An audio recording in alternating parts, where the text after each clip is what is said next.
Senator Ted Cruz has never served in battle, but he sure likes culture wars.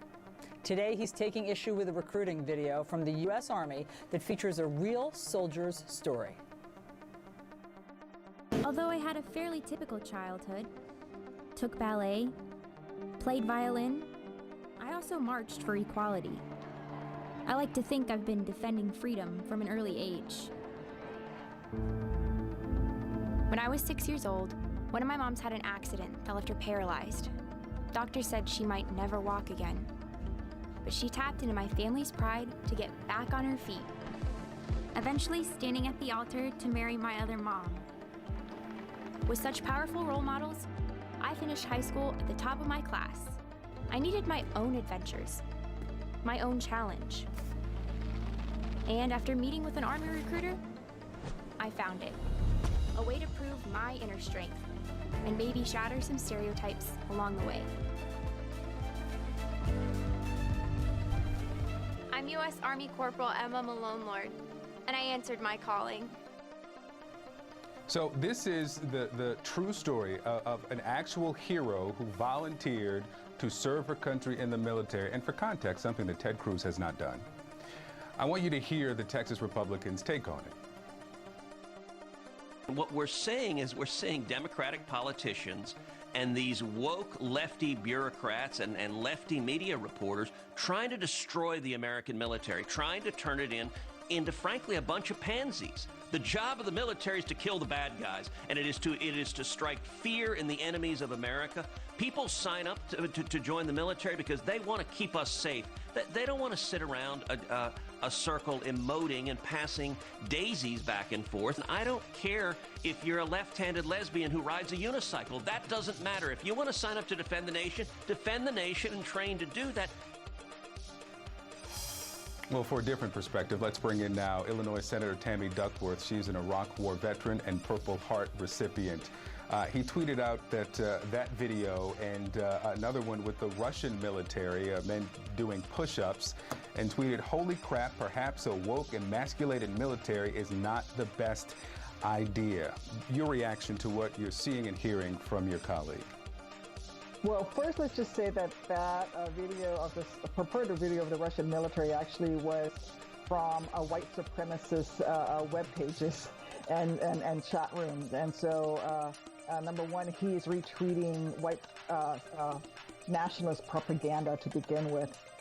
Listen, I would like to hear, and I'm willing to wait to have my colleague explain to me what about the video about the corporal was emasculating and turning the U.S. military into pansies. The fact that it's about someone who graduated at the top of their class joining the military? Is it because it's about a video about someone who had a parent who overcome significant disability and challenges and overcame them? Is it because it is someone who is choosing to use their skills to serve our nation and protect and took an oath to protect and defend the Constitution of the United States? I'm willing to wait to hear from Senator Cruz which of those things is turning our military into a pansy, but I doubt that he'll be able to answer me because I don't think he can find a good reason. And frankly, he is way off the mark here. Our military is recruiting the very best to join, and it seems to me that this corporal is among the best. Senator, I just want to underscore what you began with, which is this content was created on websites, channels, social media channels that push out fascism and anti-Semitism. That's the content that Senator Cruz is attracted to and feels the need to retweet. The Kremlin must be so proud. This is the juxtaposition of the Russian military with a real army recruiting video, and he's falling for it, in other words.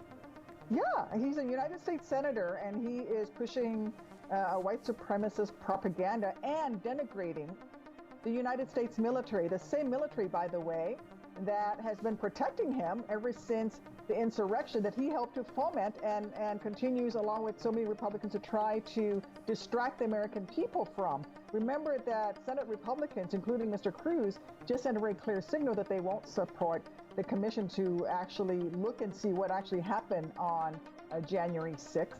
and by the way, a bipartisan commission.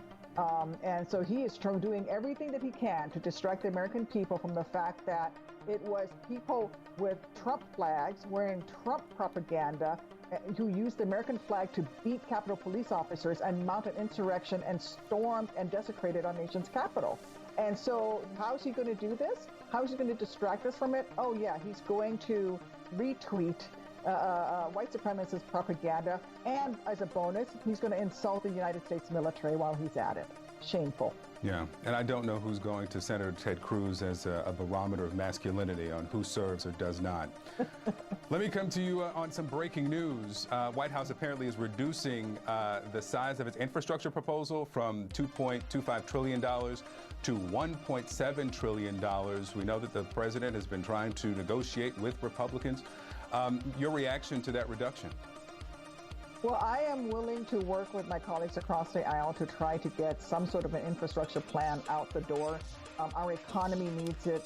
Working families need it.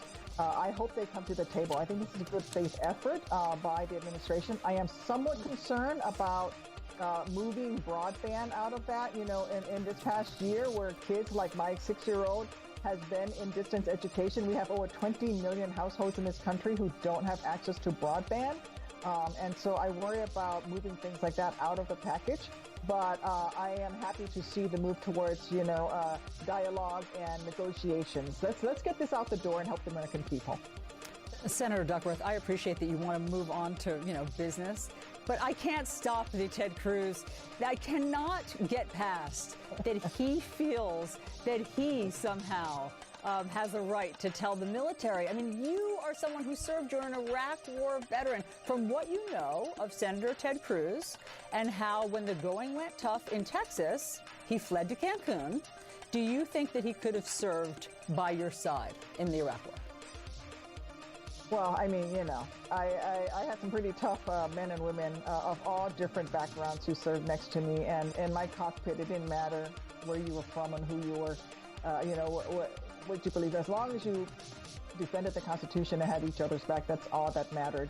I will tell you that when I was sitting in my helicopter bleeding to death after we were shot down and my legs were blown off, I didn't ask the person who came to carry me out of that helicopter to safety whether they were raised by two moms or how they identify. All